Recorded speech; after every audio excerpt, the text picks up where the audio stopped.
You guys all know Robert P. Murphy by now, no doubt.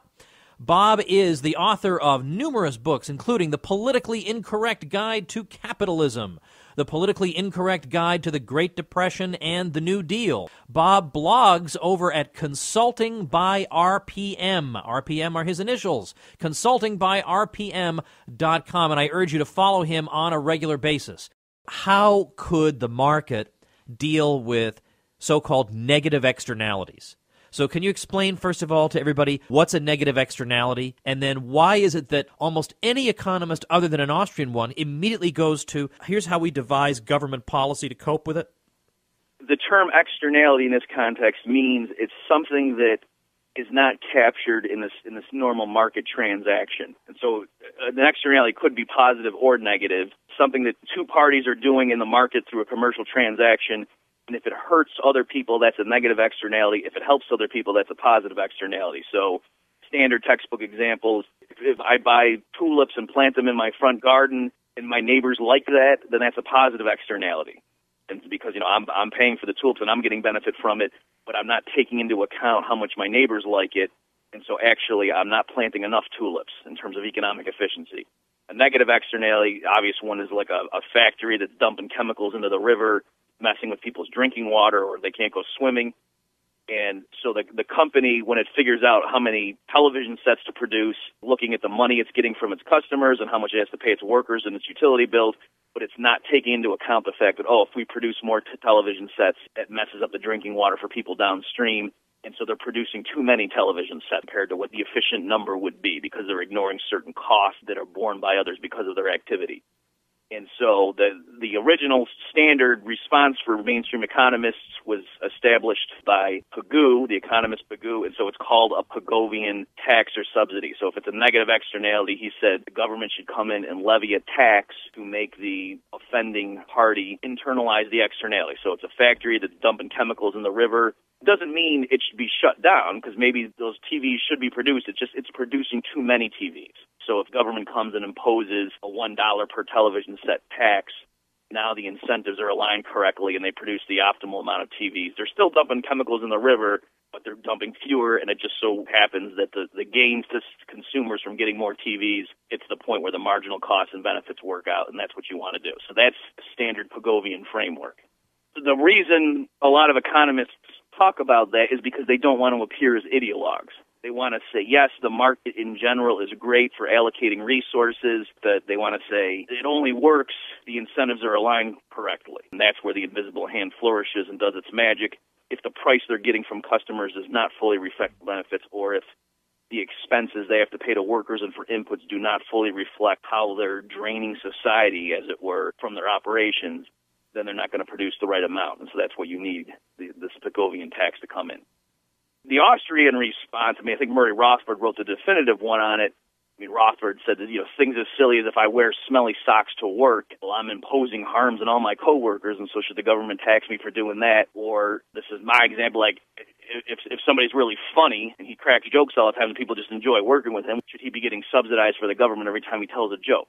He's producing a suboptimal amount of jokes. So, there's everything you do has spillover effects on others. And so the problem is, in reality, if you give politicians that power, either tax or subsidize, they can come up with a case and just start counting all the good things or the bad things and then say, see, that's why we need to either tax this or subsidize it.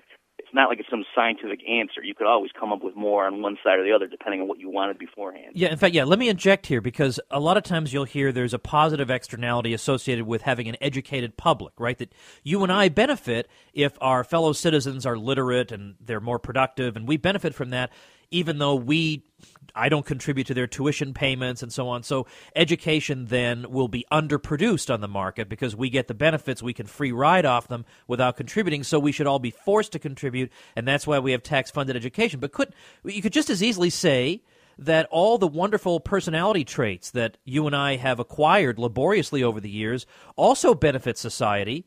And yet I wasn't subsidized in that. When I took those etiquette courses, I took that on my own dime. Why aren't we subsidizing etiquette courses?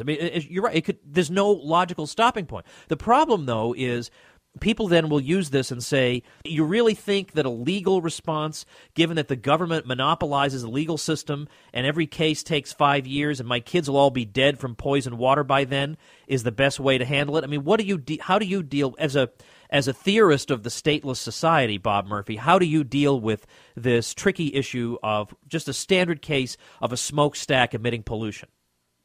Okay, that's a great point you raised there. It was not the case that factories could do whatever they want and dump chemicals in the river and so on, and it was just people were dropping over dead. And then thank goodness finally, because Pagoo published this paper and then all these regulators and tax authorities got together and said, what can we do to save poor kids from drinking dirty water? And then they started levying taxes, and finally the corporations were brought to heel.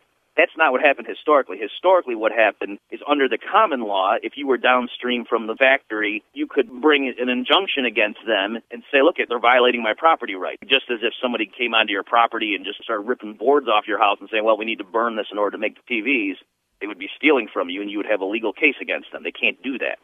And as Rothbard explains, these local governments thought that they needed to promote industrialization and they didn't want to discourage these factories, that, oh, that's too inefficient. If some factory can be stopped in its tracks because some homeowner downstream brings a court case against them, that seems crazy. And so it was government action that threw out the precedent from the common law tradition. As so often happens, to say the government needs to come in and tax to make them internalize the externality, at best the government just correcting the previous government mistake when they guessed, wrong the other way and thought they should do the other thing. It's not like there's a bunch of people in the marketplace just sitting around looking at the factory dumping chemicals and saying, well, I guess that's just life. And that's, it's not as if only interventionists are the only people who can perceive problems and try to come up with solutions. There's all kinds of things that would happen in response to that, like developers who are buying land and going to build a subdivision of homes and then try to sell them to homeowners. In order to sell property, one of the perks would be, oh, by the way, we're going to be able to guarantee you that if you come in here, you have the legal ability to not have a bunch of tar dumped into your pool in the backyard. The way the market works, people would come up with ways to contractually make sure that they were getting what they thought they were getting. And so, yes, there would be cases of where the public might be outraged by something, but then they would quickly work to get around that. And it's certainly not a panacea to say, oh, well, let's just have the government fix it. Some of the most polluted areas on Earth were in the former Soviet Union because the Soviet government thought that industrializing was more important to achieve its objectives than the health of some kids living in some podunk town that they didn't really care about, that weren't members of the party. And so this idea that because there are powerful bad people out there who don't care about the little guy, therefore let's give more power to the government, it's just an utterly absurd non sequitur. We don't have to deny that there are environmental problems to say giving more power to the government is surely not the way to solve them.